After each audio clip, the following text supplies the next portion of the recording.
Not only did he write the Left Behind books, Tim LaHaye, he was also one of the founding members of the Moral Majority, and one of the people that brought Ronald Reagan to power by uniting him with the evangelical right, one of the organizers of some of the meetings that put all of the momentum of the religious right together and focused behind Ronald Reagan. So Tim LaHaye is just a wildly influential personality, both eschatologically, but also politically. And which is odd, because one of the teachings, one of the criticisms of dispensationalism is, well, if the world's going to hell in a handbag and there's nothing we can do about it, what's the point of getting politically involved? So you mentioned that LaHaye had to come up with a concept called the humanist tribulation, right, to justify re-engaging with politics. Unpack that for me. So Tim LaHaye is someone who is deeply tied in the dispensationalist world. He grows up in the system.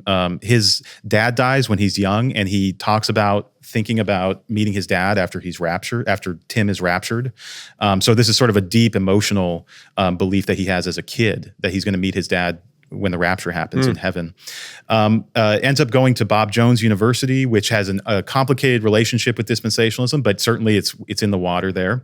And then goes to Western Seminary, which is a dispensationalist founded seminary, and is also very politically conservative. And so he's part of the Bircher Society in John Birch Society in the 1950s in Southern California. And so one thing LaHaye is interested in, he's really interested in this popularization of this eschatology. Hal Lindsey, who he knows very well, is not someone who initially goes to the politics. Lindsey's much more about evangelization. He's a Campus Crusade minister at his heart.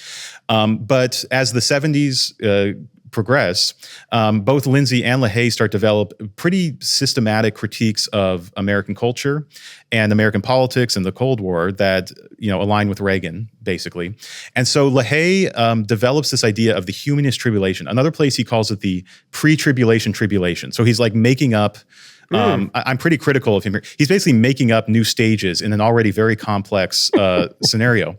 But what the pre-tribulation tribulation gives you is that the actual rapture is not actually imminent. Like, there's going to be this thing before that we all can look forward to, which is the humanists, the secular humanists, the communists, are all going to get together and they're going to oppress us. They're going to persecute us as Christians. Oh, great. That's just what we need. We need an oppression narrative.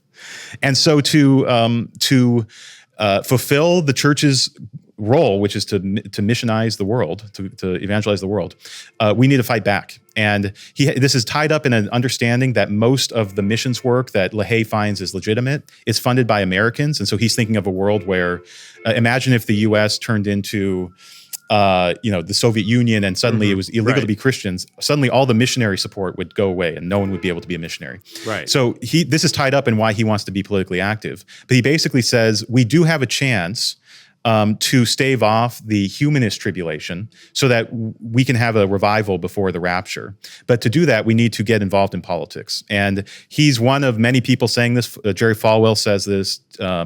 Pat Robertson has a different version of this.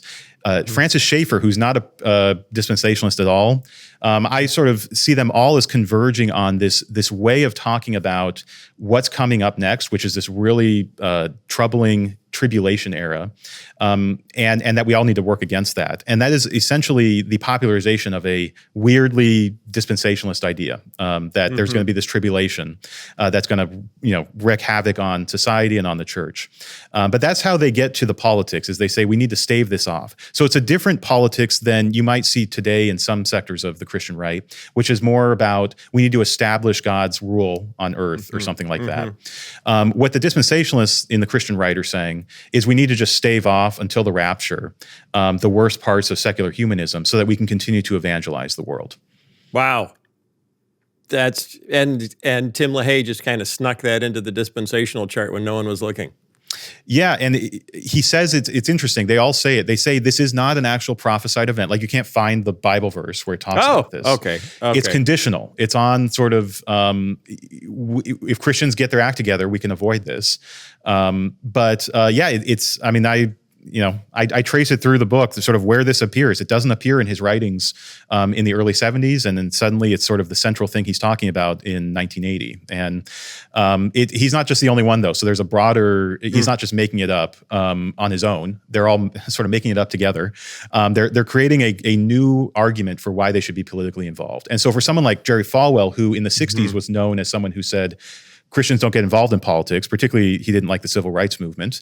Yep. He didn't like Christians leading that. By the late 70s, he's singing a much different tune, and he's framing it as we need to continue to evangelize before the rapture. And conditions have changed since I was against politics to the point where we need to be active in politics now. So he's framing his activity in this popular dispensationalist frame.